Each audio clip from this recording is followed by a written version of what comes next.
with this understanding, to really, absolutely get it crystal clear that we are in a state of redefining these concepts, like the word love. We commit the worst crimes to ourselves. If you see the state of decay around us, love obviously couldn't be doing that. Couldn't be bringing that about. In the Four Agreements, Don Miguel writes, in your whole life, nobody has ever abused you more than you have abused yourself. And the limit of your self-abuse is exactly the limit that you will tolerate from someone else. If someone abuses you a little more than you abuse yourself, you will probably walk away from that person. But if someone abuses you just a little less than you abuse yourself, you'll probably stay in the relationship and tolerate it endlessly. He's talking about personal relationships there. It works the same with Big Brother. They abuse you, but if you're more self-abusive than they could ever be, right? They're 1 degree less abuse, you'll go, okay, global village is for me.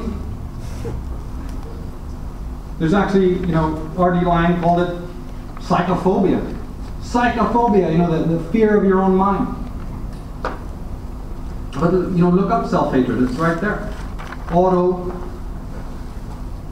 Auto-hatred. Self-loathing.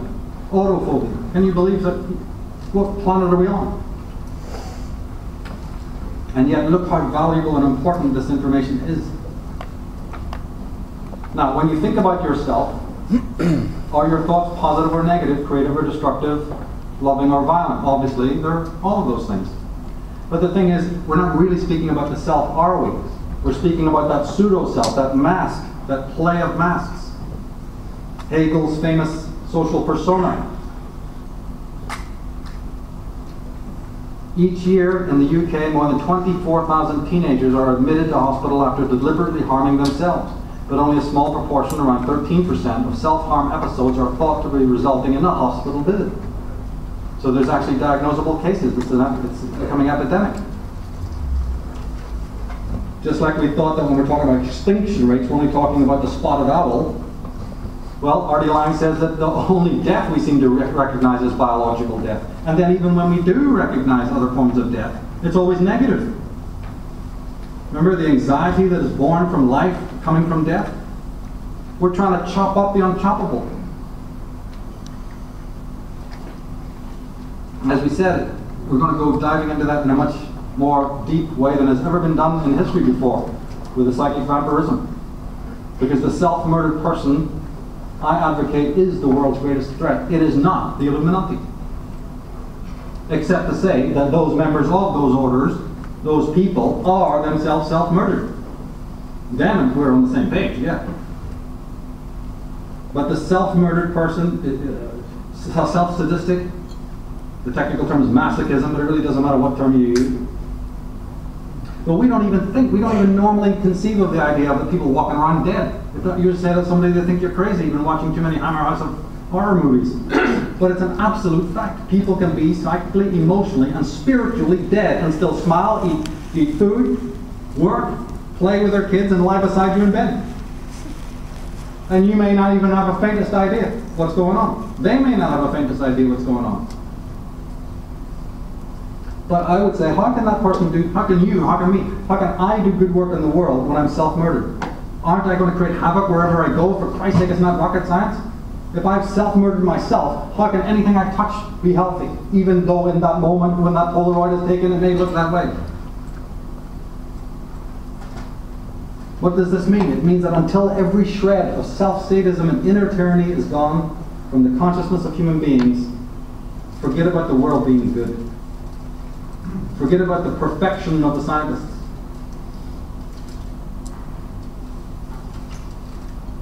And I am a believer that it can be done. That state can be achieved. When every shred of self-sadism is gone, and it's a process. It can be done. It is not, and we'll argue this point out in the conclusion. It can, in fact, be done. What is that motto? There is not a problem that the mind of man can create that the mind of man cannot solve.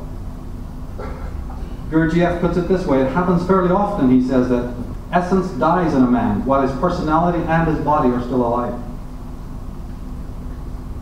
Soren Kierkegaard, existential philosopher, probably many argue the first existential philosopher. The biggest danger, he says, that of losing oneself, can pass off in the world as quietly as if it were nothing. The greatest crime imaginable, as we say, passes off as if it was nothing. In the silence and the quietude of the boredom of everyday life, or in the cacophony of the non-issues. Nathaniel Branden, in the book The Disowned Self, says that nothing is easier than for men to practice self-sacrifice, or self-renunciation, I should say. They do every day. It is not a difficult feat or a moral achievement. It is a disease, not selfishness, but the absence of self. Not self-esteem, but self-alienation. Makes possible the barbaric cruelty that men practice against one another. But boy, oh boy, when we start talking about eigenbelts, and the cacophony that the eigenbelt has to deal with of the Umwelt and the Mitwelt, and whatever else, other belts you can have, blotting out your thoughts. And even talking about consciousness in general, you know, we're talking about a pretty elusive thing here. Alan Watts says, nothing so eludes conscious inspection as consciousness itself. This is why the root of consciousness has been called, paradoxically, the unconscious. As we said earlier, you can think.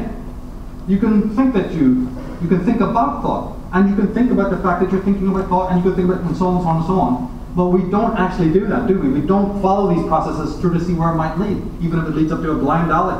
Well, we don't even do the work. Because this thing called unconsciousness is literally the stuff you don't want to remember. In fact, they prefer most psychologists don't even like the word unconscious now, they prefer the word dissociation. And in many ways they're right. Because when you speak about unconscious, you're speaking about the Freudian idea that you don't know that you're repressing.